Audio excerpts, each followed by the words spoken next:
Assalamualaikum warahmatullahi wabarakatuh. Innal hamdalillah nahmaduhu wa nasta'inuhu wa nastaghfiruh wa na'udzu billahi min shururi anfusina wa sayyiati a'malina. Man yahdihillahu fala mudilla lahu wa man yudlil fala hadiya lahu. Asyhadu an la ilaha illallah wahdahu la syarika lahu wa asyhadu anna Muhammadan 'abduhu wa rasuluh. Sallallahu alaihi wa ala alihi wa ashabihi wa sallama tasliman mazidan. Amma ba'd, jemaah sekalian yang semoga dimuliakan dan dirahmati oleh Allah Subhanahu wa taala. Alhamdulillah, segala puji dan syukur kepada Allah Subhanahu wa taala yang dengan nikmatnya alhamdulillah malam hari ini kita bisa duduk di majelis ilmu. Kita berharap semoga duduknya kita di majelis ilmu benar-benar mendatangkan keberkahan dan rahmat Allah Subhanahu wa taala, dan semoga dengannya Allah Subhanahu wa taala mudahkan langkah kita menuju surga Allah Subhanahu wa taala. Jemaah sekalian yang semoga dimuliakan dan dirahmati oleh Allah Subhanahu wa taala, sebelum kita masuk atau melanjutkan pembahasan kita pada pembahasan fikih muyassar, mungkin sebagai salah satu nasihat dan faedah, bahwa alhamdulillah saat ini Allah Subhanahu wa taala kasih kita modal untuk beramal saleh. Allah kasih kita kesehatan dan juga waktu luang. Inilah dua modal seorang mukmin. Sebagaimana dikatakan oleh Ibnu Hajar ketika beliau membahas hadis yang menjelaskan dua nikmat yang orang sering tertipu dengannya, yaitu kesehatan dan al-faragh waktu luang. Dia mengatakan hadza ra'sul malil mu'min. Ini adalah modalnya seorang mukmin. Maka kalau kita sia-siakan modal kita untuk hal-hal yang tidak bisa menjadi investasi akhirat kita, rugi kita. Rugi. Maka di antara kecerdasannya seorang mukmin, dia pandai menggunakan nikmat Allah Subhanahu wa taala untuk taat kepada Allah Subhanahu wa taala.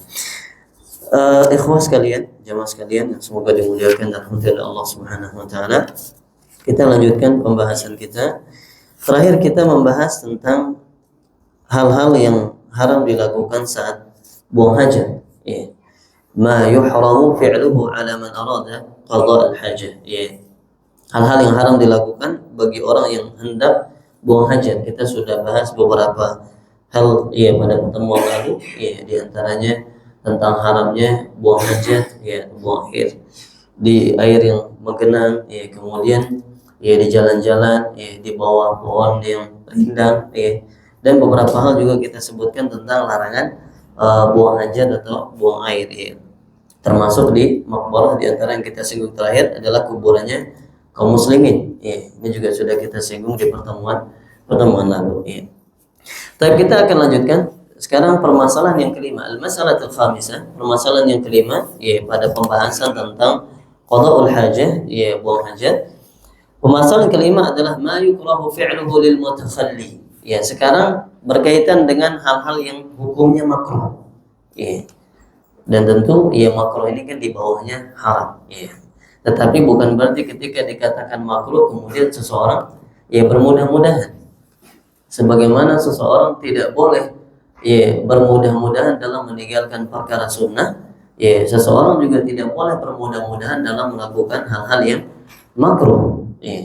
Makanya kalau kita belajar usul fikih namanya, baik sunnah maupun makruh dua-duanya tolak. Apa arti tolak itu? Permintaan, diminta sama syariat. Kalau sunnah tetap diminta untuk dilakukan meskipun sebatas sunnah. Makanya definisi sunnah ini bagi para ulama amrun matlub, sesuatu yang diminta oleh syariat. Ma umira bihi syar'an, sesuatu yang diperintahkan secara syariat ala wajhin nadb, cuman bentuknya anjuran. Tapi tetap pada dasarnya dia adalah perintah. Begitu juga dengan perkara makruh. Meskipun makruh itu kalau kita pakai definisi yang sering kita dengar, kalau dilakukan apa hukumnya? Tidak berdosa, kalau ditinggalkan mendapatkan pahala, gitu kan. Makruh itu dilakukan nggak dosa, tapi ditinggalkan kalau ditinggalkan mendapat pahala. Ini kan makruh. Tapi kalau definisi secara syariat sendiri, ya makruh itu juga diminta untuk ditinggalkan. Sebagaimana haram itu syariat minta kepada kita untuk ditinggalkan, ya maka makruh juga sesuatu yang diminta untuk ditinggalkan. Ya. Makanya tidak boleh kemudian seseorang meremehkan perkara-perkara yang makruh. Ya. Baik. Kemudian beliau mengatakan yukrahu halu qada'il hajat istiqbalu mahbir rih bila ha'il. Ya. Pertama di antara hal yang hukumnya makruh di saat qada'ul hajat, buang hajat adalah qada'ul hajat, ya, buang hajat. Buang hajat dalam kondisi apa? Dalam kondisi menghadap arah berhembusnya angin. Mahbir rih di situ yang menghadap arah berhembusnya angin. Apa hikmahnya? Hikmahnya agar jangan sampai, mohon maaf ya, air kencingnya kita itu kemudian kembali ke kita. Ya. Kalau anginnya terlalu kencang kan bisa jadi kemudian kena pakaian kita. Ya. Maka ini yang diwanti-wanti oleh syariat. Dan biasanya orang yang meremehkan perkara makruh ini, ya biasanya terjerumus pada hal-hal yang memberatkan lagi. Ya. Akhirnya tadi, ya, bajunya kena, ya cipratan-cipratan air kencing, ya cipratan-cipratan najis misalnya, akhirnya kerja dua kali gitu bahasanya kita. Hanya harus membersihkan lagi. Kalau dari awal mengikuti tuntunan, insya Allah lebih mudah. Dan tidaklah syariat menganjurkan sesuatu kecuali di situ maslahatnya kembali kepada kita. Ya, kecuali maslahatnya kembali kepada kita. Cuma tidak semua yang disyariatkan oleh syariat itu bisa kita pahami hikmahnya. Bisa kita pahami hikmahnya. Para ulama hanya bisa berusaha melihat dari hadis-hadis Nabi SAW dan maqasid, tujuan-tujuan syariat. Bisa melihat dari situ apa hikmah dari tuntunan syariat. Tetapi yang jelas pasti maslahatnya kembali kepada kita. Ya. Baik, ini yang pertama. Jadi kata para ulama, tujuannya apa? Li'alla yartaddal baulu ilaihi. Tujuannya agar jangan sampai air kencing itu kemudian kembali ke dia, membuat kecil pakaiannya ya kena cipratan air kencing. Ya. Itu yang pertama. Jadi dimakruhkan untuk menghadap arah berhembusnya angin. Ini terutama jika di area terbuka. Kalau di dalam bangunan, ya seperti di WC, ya, kayaknya tidak perlu terlalu khawatir. Ya, tidak perlu terlalu khawatir. Tinggal kita lihat cara-cara agar jangan sampai kita juga kena cipratan air kencing dengan posisi kamar mandinya. Misalnya, ya jangan sampai kemudian terlalu mepet dengan tembok, misal contoh. Ya. Akhirnya kemudian ya cipratan juga pakaian kita atau bagian dari ya kaki kita. Jadi tinggal diatur bagaimana caranya biar air kencing itu tidak kemudian ya kembali ke kita. Baik. Kemudian beliau mengatakan wa yukrahul kalam. Yang kedua, di antara yang dimakruhkan adalah berbicara. Ya, di antara yang dimakruhkan adalah berbicara di kamar mandi. Kenapa dikatakan di sini makruh? Karena Rasulullah SAW pernah berbicara di kamar mandi. Ya. Rasulullah pernah berbicara ketika mandi dengan istri beliau Aisyah radhiyallahu taala anha. Ya. Makanya kemudian tidak dikatakan di sini hukumnya haram berbicara, ya. Karena Rasulullah pun pernah ketika mandi dengan istri beliau berbicara di kamar mandi. Ini menunjukkan bahwa hukumnya sebatas makruh. Ya. Tetapi memang juga di awal kalau kita lihat penjelasan para ulama, sebenarnya yang dimaksud di sini dengan berbicara itu lebih ke arah berbicara dengan yang di luar kamar mandi. Kalau sesama di kamar mandi tadi sudah ada contoh riwayatnya dari Nabi SAW. Ya. Jadi kalau kebetulan ada ya suami istri mandi misalnya bersama, ya kemudian berbicara maka tidak mengapa. Ya, karena ada riwayatnya Rasulullah pun pernah melakukan hal tersebut. Ya. Yang dimaksud di sini ketika orang yang di dalam kamar mandi berbicara dengan orang yang di luar kamar mandi. Ya. Ini yang hukumnya makruh. Ya, hukumnya makruh. Ya. Baik, di antara dalil yang digunakan di sini, faqad marra rajulun wan nabi sallallahu alaihi wasallam yaqul fasallama alaihi falam yarudda alaihi. Ini juga sempat kita singgung di temuan lalu, ya. Tentang seorang laki-laki yang lewat, ya, saat itu Rasulullah sedang buang air kecil, ya. Tiba-tiba ada salah seorang yang lewat kemudian salam kepada Nabi sallallahu alaihi wasallam, assalamualaikum gitu. Ya, falam yarudda alaihi, tapi Nabi enggak jawab salamnya. Kenapa? Karena Rasulullah sedang berada di sedang berada di area untuk buang hajat. Ya, jadi tidak dijawab oleh Nabi Shallallahu Alaihi Wasallam. Jadi kalau ada orang dari luar mungkin ya mengetok atau apa, kan sebenarnya jawabannya nggak masih dengan kalimat, ya. Ya, kalau dengan didengar suara air aja sudah cukup menunjukkan ada orang di dalam kamar mandi. Ya. Maka kalau misalnya ada ngetok, ada orang di kamar mandi, kita nyalain air aja cukup untuk ya apa namanya sebagai informasi ada orang di kamar mandi. Oke, kecuali kalau tanya lagi, ini yang di dalam kamar mandi manusia atau bukan gitu. Nah, ini beda lagi gitu. Ya. Cuman kan itu tidak perlu. Ya. Makanya kalau memang tidak ada kondisi darurat untuk menjawab atau hal lain sebagainya, ya maka sudah. Ya. Yang penting kita menunjukkan bahwa ada orang di kamar mandi, itu sudah cukup. Ya. Makanya ulama juga mengatakan bahwa kalau sekedar merespon dengan tadi perbuatan kita nyalain keran, kemudian mungkin ketok-ketok dari dalam menunjukkan ada orang di kamar mandi, ini diperbolehkan. Ya, sebagaimana riwayat Abu Hatim yang sempat kita singgung di pertemuan sebelumnya, ketika anaknya baca kitab sedangkan ayahnya berada di dalam kamar mandi. Ketika anaknya sama, apa yang dilakukan? Gedor pintu kamar mandi. Ini menunjukkan bahwa anaknya salah. Ya. Baik, itu apa namanya dua hal yang dimakruhkan yang disebut ya oleh apa namanya penulis ya. Kemudian hal makruh lainnya yang ketiga, wa yukrahu an yabula fi syaqqin wa nahwihi. Ya, kemarin ada juga sebut jamaah tanya ya. Dan kenapa tidak disebutkan di antara yang haram itu buang air di lubang? Ya. Bukankah Rasulullah pernah melarang? Iya benar, ada larangannya dari Nabi SAW. Makanya dikatakan di sini wa yukrahu an yabula fi syaqqin wa nahwihi. Dan makruh hukumnya buang air di lubang.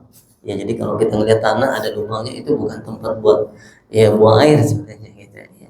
Justru ada larangannya dari Nabi SAW. Tetapi memang kalau kita lihat ya, sebagian ulama menghukumnya atau mayoritas ulama menghukumnya sebatas makruh. Ya, bukan sampai haram. Ya. Termasuk Imam Nawawi di dalam Majmu' Syarhul Muhadzab menyebutkan wa yukrahu an yabula fil juhri katanya. Ya. Dan makruh hukumnya untuk buang air di lubang katanya. Ya. Jadi memang mayoritas ulama hanya menghukumnya sebatas makruh, bukan sampai derajat haram hukum. Baik, li hadits Qatadah an Abdullah bin Sirjis. Jadi ada dalil yang dinukil oleh penulis di sini yang diriwayatkan oleh Qatadah dari Abdullah bin Sirjis bahwasanya Nabi SAW naha an yubala fil juhri. Rasulullah melarang seseorang untuk buang air kecil di lubang. Ketika dikatakan qila li Qatadah fama balul juhri, wahai Qatadah, kenapa Rasulullah itu melarang buang air kecil di lubang? Ya, ini pertanyaan orang yang mendengar riwayat ini dari Qatadah. Ya, pertanyaan orang-orang yang mendengar riwayat ini dari Qatadah. Maka kemudian dikatakan qala yuqalu innaha masakin al-jin. Ya, karena ada yang menyebutkan juga ya kata beliau bahwasanya lubang itu tempat tinggalnya jin. Ya. Ini alasan pertama ini yang saya katakan, ya bahwasanya ketika syariat memerintahkan dan melarang, pasti di situ ada hikmah yang dicari oleh syariat. Dan ini sudah dipahami oleh para ulama kita. Ya makanya banyak di antara ulama kita ada yang menulis buku judulnya misalnya seperti Maqasidus Syariah. Ya, Maqasidus Syariah itu maksudnya tujuan-tujuan dari syariat. Apa sih tujuan syariat itu? Ya, contoh misalnya ini sebagai salah satu contoh aja, ya. Sebagai motivasi untuk kita ya berpegang teguh dengan tuntunan syariat tanpa dipilah-pilih ya. Kadang-kadang kita terlalu pilih-pilih ya. Contoh misalnya ketika misalnya diterapkan hukum misal contoh diterapkan hukum qisas misal bagi orang yang membunuh ya. Bagi orang yang membunuh diterapkan hukum qisas. Nah ini dicari oleh para ulama, apa maksudnya? Ternyata syariat bertujuan untuk menjaga jiwa.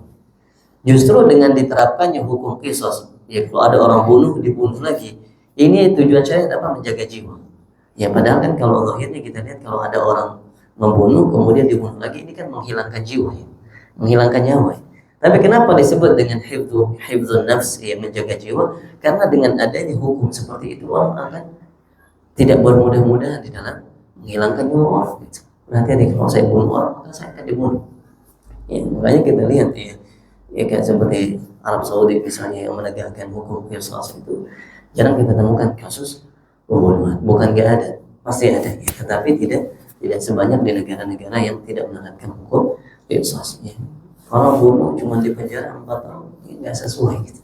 Akhirnya orang bermudah-mudahan menghilangkan nyawa. Ini sebagai salah satu contoh ya. Ketika syariat menerapkan hukum, maka pasti di situ ada maksud, ada tujuan dan hikmah yang diinginkan oleh oleh syariat. Ya.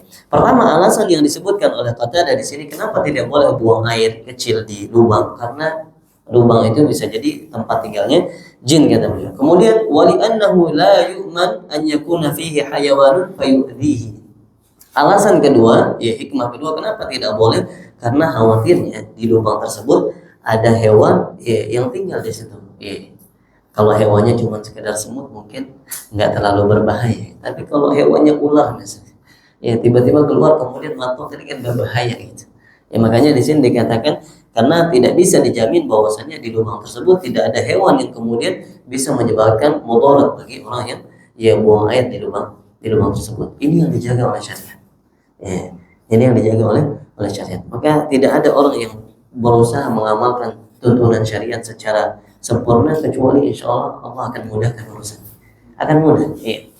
Ya, terhindar dari mudarat. Ya. Au yakuna maskanan lil jinni fayudhihim, atau kalau misalnya tadi seperti yang dikatakan oleh Qatadah, ya, bahwasanya itu bisa menjadi tempat jin, ya, maka dikhawatirkan itu juga mengganggu jin yang tinggal di lubang tersebut. Ya.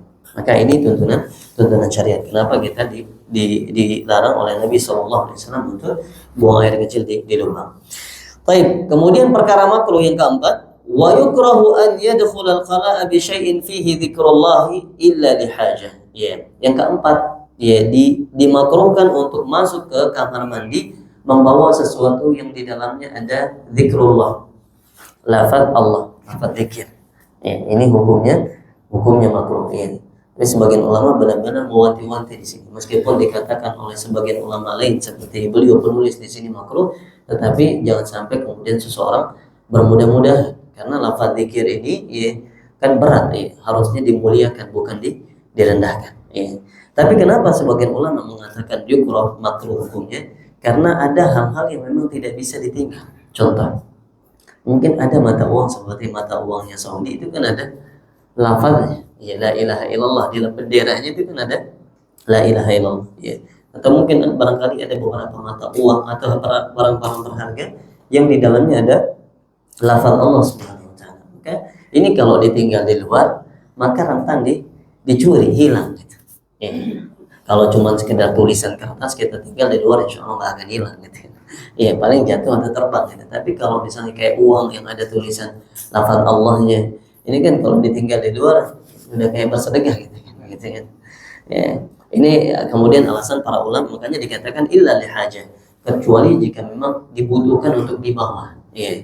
Dibutuhkan untuk dibawa, maka tidak mengapa untuk dibawa. Tapi hendaklah seseorang berhati-hati. Dan yang dijadikan sebagai dalil di sini, ya, tentang apa yang dilakukan oleh Nabi SAW. Ini hadisnya lemah. Ya. Hadis ini dihukumi lemah oleh sebagian ulama, ya, meskipun diriwayatkan oleh ulama-ulama hadis seperti Abu Dawud, Imam Tirmidzi dan Imam Nasai meriwayatkan hadis ini. Apa hadisnya? Kana idza dakhala al-khala wada'a khatimahu. Rasulullah kalau masuk kamar mandi, beliau meletakkan cincinnya. Ya. Ya, dalil ini dihukumi oleh sebagian ulama sebagai dalil yang lemah. Tetapi di dalam masalah fikih, ya, tidak selalu dalil yang lemah itu kemudian tidak boleh dijadikan sebagai hujjah. Ya. Ini kaidah, ya. Selama lemahnya itu tidak lemah sekali, ya, tidak benar-benar lemah, maka sebagian ulama menggunakannya sebagai dalil. Menggunakannya sebagai dalil, karena hadis yang lemahnya sedikit lebih baik daripada seseorang mengeluarkan pendapat pribadinya.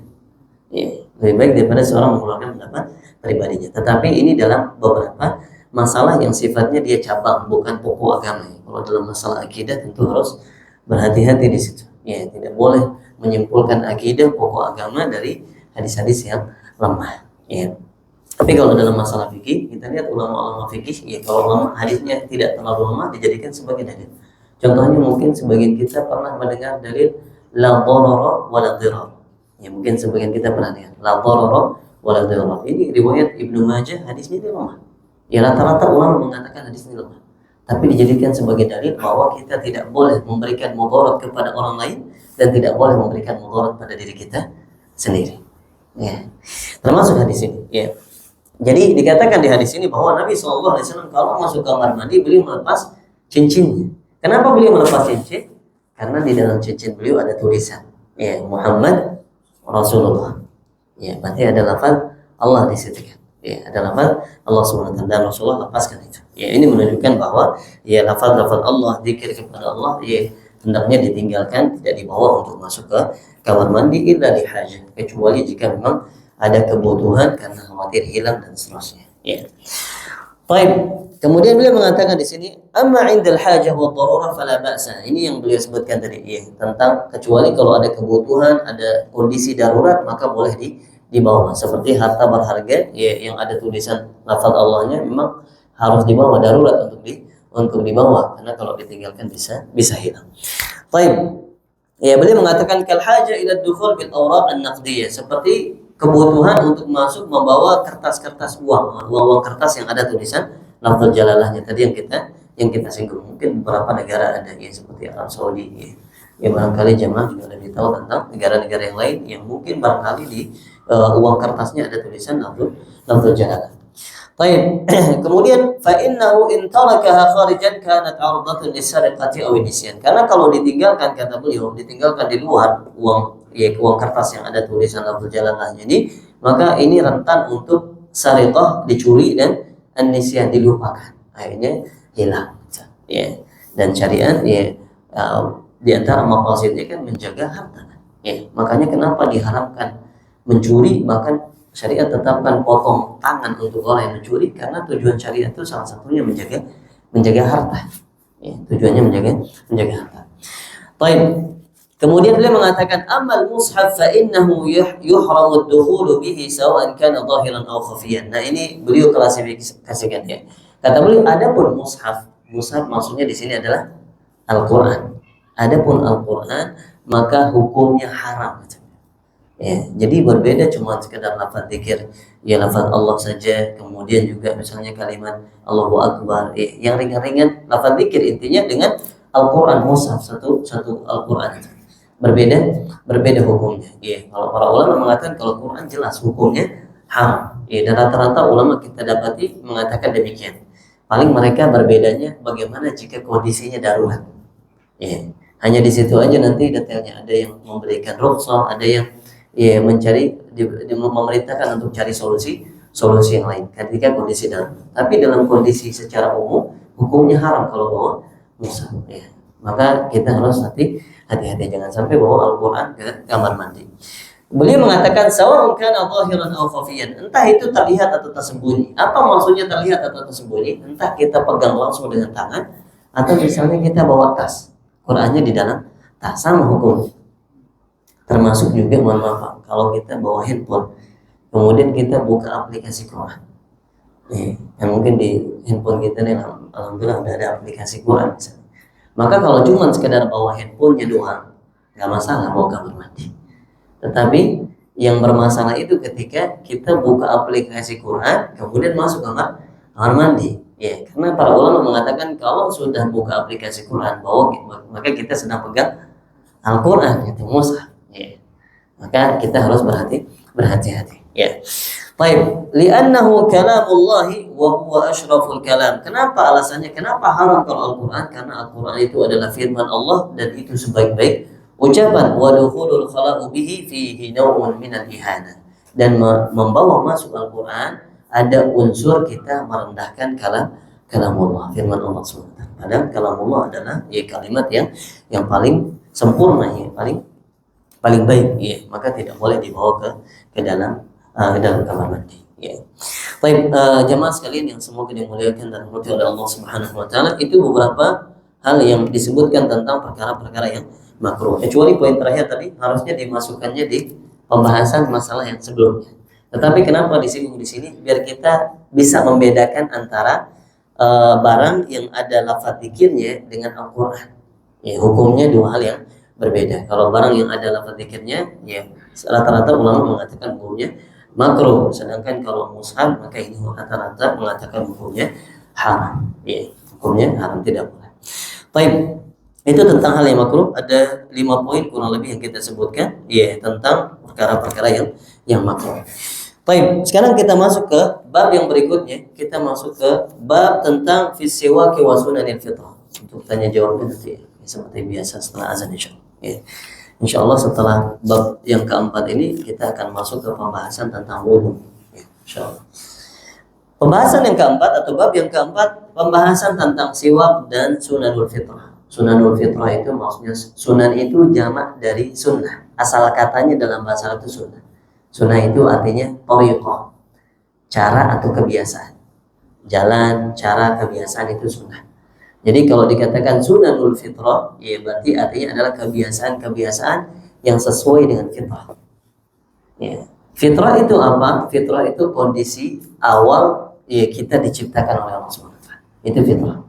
Ya, jadi bagaimana Allah menciptakan kita pertama kali, inilah yang disebut dengan kondisi fitrah. Ya. Makanya ketika dikatakan dalam hadis, kullu mauludin yuladu 'alal fitrah, setiap anak itu dilahirkan di atas fitrah. Maksudnya fitrah apa? Fitrah kebaikan, Islam. Ya. Setiap anak itu lahirnya dalam kondisi Islam. Ya. Nah, ketika dikatakan sunanul fitrah, maka ini kebiasaan-kebiasaan yang sesuai dengan kondisi awal kita diciptakan oleh Allah Subhanahu wa taala. Ya. Baik. Beliau mengatakan di sini, beliau memulai dengan siwak, ya. Beliau mengatakan fihi iddatu masail, ada beberapa permasalahan yang akan beliau bahas di sini. Yang pertama, sebelum beliau masuk ke masalah yang pertama, beliau membahas dulu siwak itu apa. Kata beliau, siwak adalah huwa isti'malu 'audin aw nahwihi fil asnani aw al-littah. Siwak itu adalah menggunakan ya aud itu seperti dahan, ya, atau ya kayu siwak, ya. Aud kalau bahasa Arabnya artinya adalah dahan atau kayu. Aw nahwihi, atau yang semisalnya fil asnan, untuk gigi, aw lidah atau lisan. Jadi bahasa mudanya siwak ini adalah alat yang digunakan untuk membersihkan gigi atau lisan. Ya. Alat untuk membersihkan gigi atau lisan. Cuman kenapa dikatakan aw di sini? Dikatakan dahan karena memang kita dapati Rasulullah dan para sahabat dahulunya, ya, rata-rata mereka menggunakan ya dahan, ya. Dahan atau ranting pohon yang memang cocok untuk digunakan untuk siwak. Nanti beliau akan sebutkan kriterianya nanti insyaallah. Baik, apa tujuannya? Li izalati ma ya'laqu bihima min al-at'imati war rawaih. Ya, tujuannya apa? Untuk menghilangkan apa yang menempel pada keduanya, maksudnya gigi dan juga lisan kita, dari berupa makanan-makanan dan aroma-aroma tidak enak, tidak sedap. Jadi tujuan siwak itu sendiri adalah membersihkan gigi dan juga ya lisan dari ya makanan-makanan yang mungkin menempel ya pada gigi kita, atau mungkin aroma-aroma tidak sedap yang keluar dari mulut kita. Ini tujuan dari siwak. Ya, makanya kalau kita perhatikan, ini salah satu dalil tambahan yang menunjukkan bahwa Islam itu peduli dengan kebersihan. Ya, Islam itu peduli dengan kebersihan. Makanya kalau ada ya seorang muslim kurang peduli sama kebersihan, ya bukan Islam yang salah, ya, tetapi orang yang ya memegang Islam ini yang perlu dibenahi, karena Islam mengajarkan kita bersih. Nanti kita akan lihat riwayat-riwayat yang menunjukkan betapa perhatiannya Rasulullah SAW terhadap kebersihan, ya, terutama masalah siwak ini. Baik, masalah yang pertama akan dibahas hukumnya, hukum bersiwak. Beliau mengatakan as-siwaku masnunun fi jami'il awqat. Hukum asalnya siwak itu sunnah. Ya, kenapa kita katakan hukum asalnya sunnah? Karena biasanya bergeser. Ya, dari sunnah kemudian menjadi sunnah muakkadah. Ya, sunnah artinya kan dianjurkan. Kalau sunnah muakkadah, sunnah yang ditekankan. Ya, lebih dianjurkan lagi. Jadi hukum asalnya memang sunnah, tetapi dia bisa bergeser menjadi sunnah yang ditekankan. Fi jami'il awqat, dia mengatakan di sini di setiap waktu. Hatta as-sha'im law tasawwaka fi hali siyamihi fala ba'sa bidzalik. Bahkan orang yang berpuasa, kata beliau, tetap disunnahkan untuk bersiwak ketika dia puasa, dan tidak mengapa, meskipun, kata beliau di sini, meskipun bersiwaknya itu di waktu siang atau selainnya. Ya, kalau di madhab kita kan, di madhab Syafi'i, ya, kalau bagi orang yang berpuasa, kalau sudah zawal masuk waktu zuhur, maka hukumnya makruh untuk bersiwak. Ya, tapi ini dalam konteks bentuk kehati-hatian saja. Ya, kalau kita lihat dari dalil dari hadis-hadis Nabi SAW, Rasulullah itu tidak mengaitkan secara khusus kalau puasa siangnya ya jangan bersiwak, tidak ada lafaz yang seperti itu. Makanya perintahnya, kata para ulama, ya, seperti beliau di sini, ya penulis, perintahnya itu mutlak itu secara umum, maka tidak masalah untuk kemudian ya bersiwak atau gosok gigi di siang hari, apalagi kalau memang di situ kita ngerasa aromanya sudah sangat berubah sampai mengganggu orang. Kalau kita kan nggak ngerasa gitu. Ya kalau kita punya bau mulut misalnya, ya kedoroba satu bau baru bangun kan nggak ngerasa kalau mulut kita lagi bau gitu. Ya, cuman kan orang yang merasakannya. Ya maka kalau ada kondisi-kondisi seperti itu tidak masalah. Tapi alangkah lebih baiknya kita berhati-hati. Kalau kita bisa gosok gigi itu di waktu sahur atau di waktu subuh, maka ini lebih baik. Tujuannya apa? Agar kita keluar dari perbedaan pendapat para ulama. Ya, saya selalu kalau nyampe kajian selalu berusaha ngajarin kita untuk keluar dari perbedaan pendapat para ulama, karena lebih aman. Karena itu masalah agama ini nggak ada remedinya nanti di akhir. Nggak bisa kita ngulang lagi nanti. Ya balik dulu ngulangin gitu. Jadi kalau bisa, kalau sudah berkaitan dengan masalah agama, cari yang pasti-pasti. Ya, kita berusaha nyari yang pasti. Jangan yang masih ada ihtimal, kalau bahasa ulamanya, masih ada kemungkinan benar, kemungkinan salah dan seterusnya. Kalau kita bisa lebih berhati-hati, bagus. Ya, semoga ini salah satu bentuk warok, ya, sifat berjaga-jaga di dalam masalah agama. Ya. Baik. Tetapi beliau mengatakan di sini, ya tidak masalah kalau kemudian seseorang gosok gigi ya di waktu siang hari. Ya, karena memang sebatas, tidak ada yang mengatakan hukumnya sampai membatalkan puasa, nggak ada. Ya, di mata kita pun cuma sebatas makruh. Ya, cuma sebatas makruh. Baik. Kemudian lianna Nabi sallallahu alaihi wasallam raghaba fihi targhiban mutlaqan. Ini yang saya sebutkan tadi. Karena Nabi ketika menganjurkan tentang siwak, beliau menganjurkannya setelah mutlak. Ya, tidak dikhususkan. Ya, walam yuqayyidhu bi waqtin akhar. Rasulullah itu enggak mengkhususkan satu waktu dan di antara waktu yang lain. Rasulullah enggak pernah bilang kecuali yang puasa kalau siang hari jangan, enggak pernah gitu. Ya, tetapi dibuat mutlak, perintahnya, anjurannya dibuat mutlak secara umum oleh Nabi Shallallahu Alaihi Wasallam. Ya, bahkan Nabi Shallallahu Alaihi Wasallam bersabda, as-siwaku madharatun lil falmi wa mardatun lirrabb. Ya, siwak itu akan membuat mulut kita menjadi bersih dan juga mendatangkan keridhaan Allah Subhanahu wa taala. Ya, ini motivasi dari Nabi Shallallahu Alaihi Wasallam. Bahkan di hadis yang lain Nabi juga bersabda, laula an asyqa ala ummati la amartuhum bis-siwak 'inda kulli shalah. Apa kata Nabi? Kalau aku tidak takut memberatkan umatku, niscaya aku akan perintahkan mereka bersiwak di setiap sholat. Ya. Berarti ini menunjukkan perkara siwak ini penting. Sampai-sampai Rasulullah berencana untuk apa? Ya, memerintahkan ya untuk bersiwak di setiap sholat jika tidak memberatkan. Tapi kan berat. Kalau kita disuruh bersiwak di setiap sholat, berat bagi kita.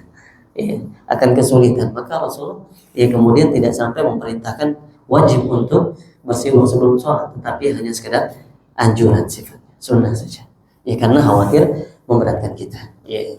Tetapi poinnya apa? Poinnya ini menunjukkan bahwa bersiwak itu ya salah satu yang ditekankan oleh Nabi Shallallahu Alaihi Wasallam. Baik, mungkin yang jadi pertanyaan nanti kita akan bahas tentang medianya. Apakah sama bersiwak dengan dahan, kayu siwak yang biasa kita lihat atau mungkin pernah kita beli, dengan menggosok gigi dengan sikat gigi? Ini yang perlu juga kita bahas, karena kan kalau kita lihat kondisi kita hari ini sudah jarang orang bawa siwak. Sudah sangat jarang kita temukan orang bawa siwak. Lebih seringnya kita gosok gigi gitu. Itu pun cuma di rumah kita biasanya. Kalau sampai di masjid bawa ketika wudhu, kayaknya nggak pernah saya lihat ya. Bukan jarang lagi, sulit kita temukan seperti itu. Ya. Baik. Yang kedua nanti kita bahas itu di permasalahan yang ketiga, insyaallah. Permasalahan yang kedua, mata ya ta'akkad, ya tentang kapan ditekankan menggunakan siwak. Baik, yang pertama ditekankan menggunakan siwak, artinya sunnahnya menjadi muakkadah, ya semakin ditekankan kapan? Wa yata'akkadu 'inda al-wudu. Pertama, ditekankan sunnahnya, anjuran untuk bersiwak itu ketika berwudu. Ya, ketika kita berwudu itu dianjurkan untuk bersiwak. Ya, makanya ada riwayat yang menjelaskan bahwa Ali bin Abi Thalib radhiyallahu anhu ketika beliau berwudu menjelaskan sifat wudunya Nabi, Rasulullah itu pernah menggunakan jari beliau untuk bersiwak, menggosok gigi beliau dengan jari ketika berwudu. Ya. Ini salah satu bukti juga yang menunjukkan ditekankannya bersiwak saat berwudu. Wa indal intibahi minan naum. Kemudian kapan ditekankan juga anjurannya? Ditekankan ketika bangun dari tidur. Insyaallah kita sepakat kalau bangun dari tidur ini nggak mungkin langsung bau kasturi, ya kan? Ya, pasti aroma ya yang kurang enak gitu kan. Nah, maka di sini ditekankan lagi untuk bersiwak. Makanya kalau kita lihat secara umum sebenarnya kapan ditekankan siwak itu, ya, menggosok gigi, membersihkan gigi ketika aroma itu sudah tidak enak. Ya, kalau sudah enak pasti dianjurkan apapun sebabnya. Karena kan sebab aroma mulut itu tidak enak banyak. Bisa jadi bangun dari tidur, bisa jadi karena makanan, ya, bisa jadi juga karena terlalu lama nggak ngomong. Ini disebutkan oleh para ulama. Makanya orang puasa kan juga aromanya lumayan gitu kan. Karena lama tidak berbicara itu bisa menimbulkan aroma juga. Disebutkan oleh beberapa ulama fikih. Nah, sebabnya banyak. Nah, maka selama itu merubah aroma mulut, ya, berubahnya kondisi atau aroma mulut kita, maka di situ ditekankan ya anjuran untuk bersiwak. Baik. Wa 'inda taghayyur raihatil fam, ini yang kita sebutkan, dan ketika berubahnya aroma mulut tadi. Wa 'inda qiraatil Qur'an, yang keempat ketika membaca Al-Qur'an. Ini juga ditekankan wa 'inda shalah, dan ketika salat. Kalau Al-Qur'an sama salat itu tadi dari laula an asyqa ala ummati. Ya. Itu diantara dalil tentang ditekankannya anjuran untuk bersiwak. Kemudian beliau menambah lagi wa kadza 'inda dukhulil masjid wal manzil, dan begitu juga ketika masuk masjid dan ketika masuk rumah. Jadi masuk masjid pun dianjurkan sebenarnya untuk bersiwak. Makanya ya kita nggak tahu ya beberapa tahun ke depan apakah semakin jarang kita temukan orang yang bawa siwak. Karena sekarang saja sudah sangat jarang kita temukan orang yang bawa siwak itu.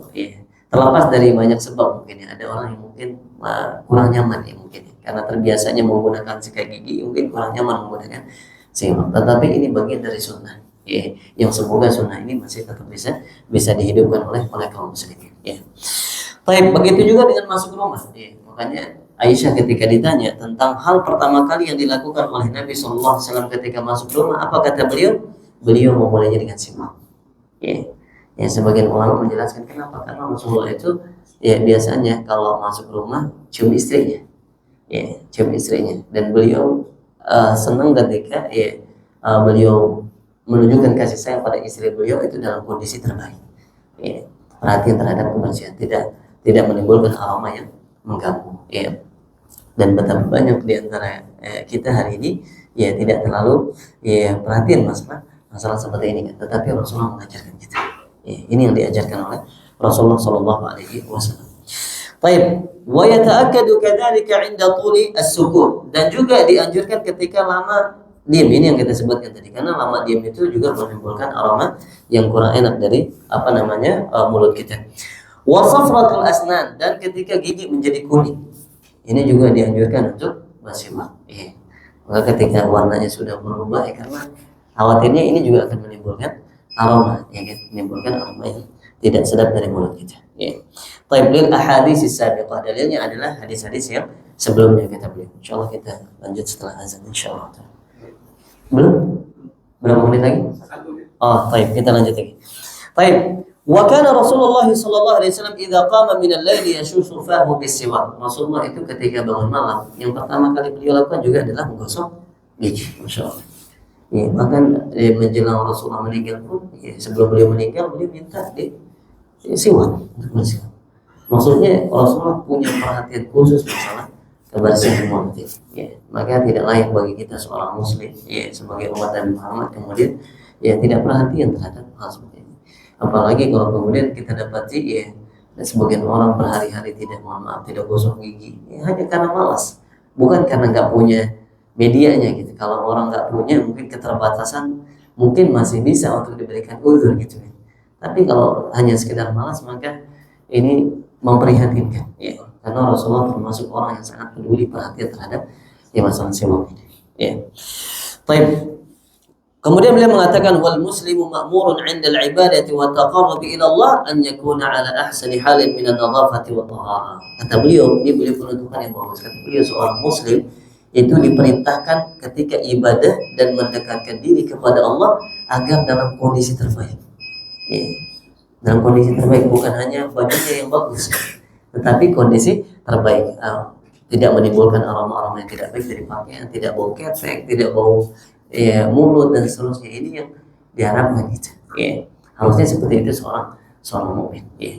Dan ini masuk di dalam firman Allah, ya ayyuhalladzina amanu khudhu ya bani adama khudhu zinatakum inda kulli masjid. Ya, wahai Bani Adam, ya gunakanlah ya zina kalian, ya perhiasan kalian, pakaian terbaik, kondisi terbaik kalian ketika masuk ke masjid. Ya, makanya harusnya kondisinya terbaik, bukan masalah pakaian baiknya terbaiknya, tetapi kondisi yang terbaik. Ya. Wallahu taala alam bissawab. Kita azan terlebih dahulu.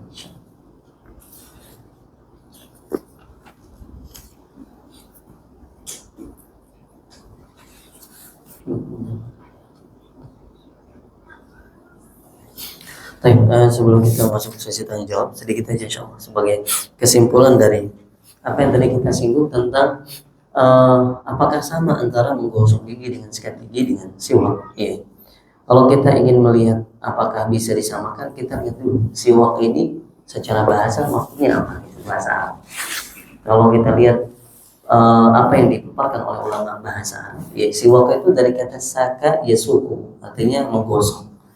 Ya, jadi kalau dari dasarnya sendiri ya bukan masalah medianya, ya, tetapi apa yang dilakukan untuk membersihkan mulutnya. Maka kalau kita lihat fatwa para ulama, ya terutama yang kontemporer, ya, karena di zaman dulu kan nggak ada sikat gigi. Ya, ulama-ulama kontemporer mereka banyak kita dapati mengatakan sama antara ya menggosok gigi dengan sikat gigi dengan bersiwak dengan kayu siwak. Ya, karena kan kalau menggosok dengan kayu siwak ini menggunakan dahan atau ranting dari pohon arak, namanya pohon arak. Kalau di buku yang punya terjemahan tulisannya arak, ya, bukan bacaannya arak, ya. Harusnya arak, ya, pohon arak namanya. Ya. Jadi sama, bisa dikiaskan, ya. Bisa dikiaskan. Cuma mungkin yang akan menjadi detailnya nanti untuk apakah setiap waktu sebagaimana Rasulullah itu menggunakan, kita juga gunakan. Ini perlu melihat dari banyak hal, karena kan kita pakai pasta gigi. Ya, apakah baik itu dari sisi kesehatan kalau terlalu sering menggunakan itu, ini kan perlu dicek, tapi dari sisi lain. Ya, tetapi kalau secara umum apakah bisa disamakan? Artinya kalau orang gosok gigi apakah dia dapat pahala sunnah bersiwak? Dapat pahala. Ya, dapat pahala ya sunnah untuk melakukan siwak, ya, meskipun tidak menggunakan kayu siwak. Ya. Wallahu ta'ala dan bersama. Nanti kita akan singgung lagi di pertemuan depan di Allah Ta'ala insyaallah. Barangkali ada pertanyaan dari jamaah, dipersilakan. Sekarang misal di tubuh kita ada makanan atau kita sedang punya makanan permen lainnya, terus kita emergensi darurat harus buang hajat, bagaimana ini sebaiknya? Baik, barakallahu fiik, ya. Kalau kita lihat, kalau cuman sekedar seperti permen, ya, kalau dikatakan nggak boleh sama sekali, tidak, ya, tapi lebih baik dihindari. Kenapa saya katakan lebih baik dihindari? Karena permen itu sendiri kalau kita lihat penjelasan para ulama, dia berbeda dengan makanan yang lain. Makanya para ulama ngasih rukhsah, apa hukumnya ngemut permen sambil jalan? Ya, dikasih rukhsah karena permen itu berbeda dengan makanan pada umumnya, gitu. Tapi lebih baik dihindari karena ya kalau kamar mandi itu kan seperti yang sudah kita jelaskan, ya, itu tempatnya syaitan, bukan tempat makan, bukan tempat untuk menikmati apa di dalam situ, gitu ya. Adapun masalah makanan, ya diselesaikan dulu, ya. Atau kalau nggak bisa ditunda sampai kita selesai buang hajat di kamar mandi, baru kemudian dilanjutkan. Ya. Kalau memang masih ada di dalam mulut kita, ya selesaikan dulu sebelum masuk kamar mandi. Ya, insya Allah cepat. Kalau cuma sekedar di dalam mulut, ya. Kecuali mau nambah sepiring lagi, ini lama. Ya, kalau kita nambah sepiring. Cuman kalau permen tadi hukumnya dia berbeda lagi, dibedakan sama para ulama antara makanan, ya, secara umum dengan permen. Ya. Apakah dia dihukumi seperti air ludah kita, karena kan dia larut karena air liur, gitu kan. Ya, makanya ada rukhsah di situ dari para ulama kalau permen. Tapi kalau masalah masuk ke kamar mandi, ya, sambil muat permen, ini dihindari, ya. Tapi kalau haram sama sekali, wallahu a'lam. Saya belum pernah mendengar kata haram dari para ulama tentang masalah permennya. Barangkali bisa ditanyakan di satu yang lain. Ya. Wallahu a'lam. Ada yang lagi? Lubangnya kamar mandi itu gimana? Apakah termasuk juga bagian dari lubang kamar mandi? Masya Allah, barakallahu fiik. Kalau di lubang kamar mandi itu memang dijadikan sebagai kamar mandi, kan? Jadi tidak masalah kalau itu. Yang dijadikan sebagai makna di situ oleh para ulama hadis ketika menjelaskan hadis tersebut, lubang yang ada di tanah-tanah. Ya. Makanya sebenarnya ini buang hajat atau ketika kita kencing di luar kamar mandi biasanya berlakunya. Jadi kalau di dalam kamar mandi atau memang tempat yang khusus seperti yang berdiri ya, untuk buang air itu kan ada lubangnya juga misalnya, tidak masalah. Ya, karena bukan itu maksudnya di dalam hadis tersebut. Ya. Wallahu ta'ala a'lam bishawab. Ya. Ada lagi? Di kamar mandi ada toilet itu kan Kloset. ya ada kloset, terus ada tempat wudhu, keran itu tempat wudhu. Baik, masya Allah, barakallahu fiik. Ya. Kalau kita lihat, ya, nah wudhu itu tidak ada kaitannya dengan tempat sebenarnya. Ya, wudhu itu tidak ada kaitannya dengan tempat. Yang penting kita ini tidak terkena najis. Ya. Adapun kalau misalnya di situ memang tempat buang air atau apa, maka tidak masalah. Tinggal kita yang atur, jangan sampai ya di situ ada najis kemudian mengenai kita gitu. Ya, meskipun kita wudhu nanti kan nggak bisa sholat juga tetap begitu. Ya, tetapi kalau masalah tempatnya maka tidak mengapa. Tidak mengapa kita wudhu di dalam kamar mandi yang ada klosetnya. Ya, cuman tadi mungkin nanti perlu diperhatikan beberapa hal. Contohnya seperti sunnah mengucapkan Bismillah. Ya, maka para ulama ngasih solusi ya, di dalam hati aja. Ya, di dalam hati kita mengucapkan Bismillah. Ya. Jadi tidak ditinggalkan sama sekali, tapi dianjurkannya di dalam hati. Ya. Wallahu ta'ala a'lam bishawab. Ada lagi? Ya.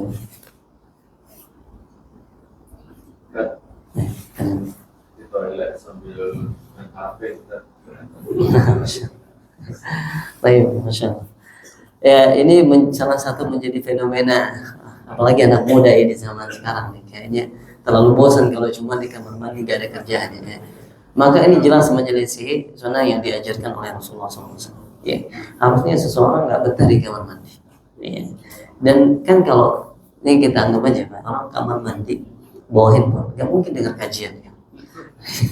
Nggak mungkin melakukan suatu hal yang bermanfaat gitu. Pasti hal-hal yang tidak bermanfaat. Udah gitu berlama-lama di kamar mandi lagi. Ini tidak sesuai dengan tuntunan Rasulullah SAW. Harusnya orang menghindari hal-hal yang bisa menyebabkan mudarat.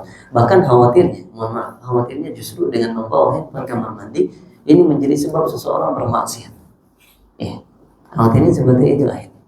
Ya karena kan banyak syaitannya. Ya, itu udah diganggu syaitan ditambah setan yang ada di kamar mandi. Ada khubus dan khobais. Ya, setan laki-laki dan perempuan yang ada di dalam kamar mandi. Ya, maka ini harus diajarkan lagi, ditekankan bahwa ini tidak diperbolehkan di dalam syariat. Ya, tidak diperbolehkan membawa handphone dan yang semisalnya ke kamar mandi. Ya. Karena rentan tadi menyelisih sunnah dan terdorong untuk maksiat dan lain sebagainya. Wallahu ta'ala a'lam bishawab. Ada lagi jemaah? Ya. hal yang melakukan. Ya. Yang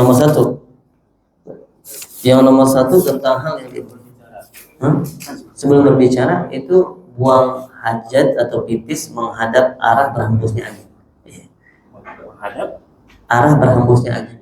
Ya. Jadi kalau misalnya kita ngadap sana, ternyata angin datangnya dari sana.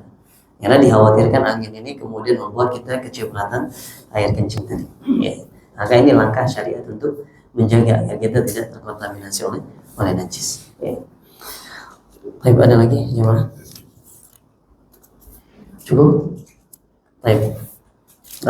Kalau cukup maka kita sudahi dulu sampai di sini untuk pembahasan kita. Insya Allah nanti di pertemuan depan kalau tidak ada halangan, insya Allah kita akan mulai dari al-masalah tsalitsah, permasalahan yang ketiga tentang apa yang digunakan media untuk bersiwak. Tadi kita sudah singgung sedikit dan nanti kita akan bahas tentang sunnah-sunnah fitrah. Ya. Dan di sini ada beberapa hal yang mungkin perlu untuk kita luruskan masalah sunnah-sunnah fitrah ini dan perlu kita pahami agar kita tidak salah pahami. Baik, هذا وصلى الله على نبينا محمد وآخر دعوانا الحمد لله رب العالمين سبحانك اللهم وبحمدك أشهد أن لا إله إلا أنت أستغفرك وأتوب إليك السلام عليكم ورحمة الله وبركاته.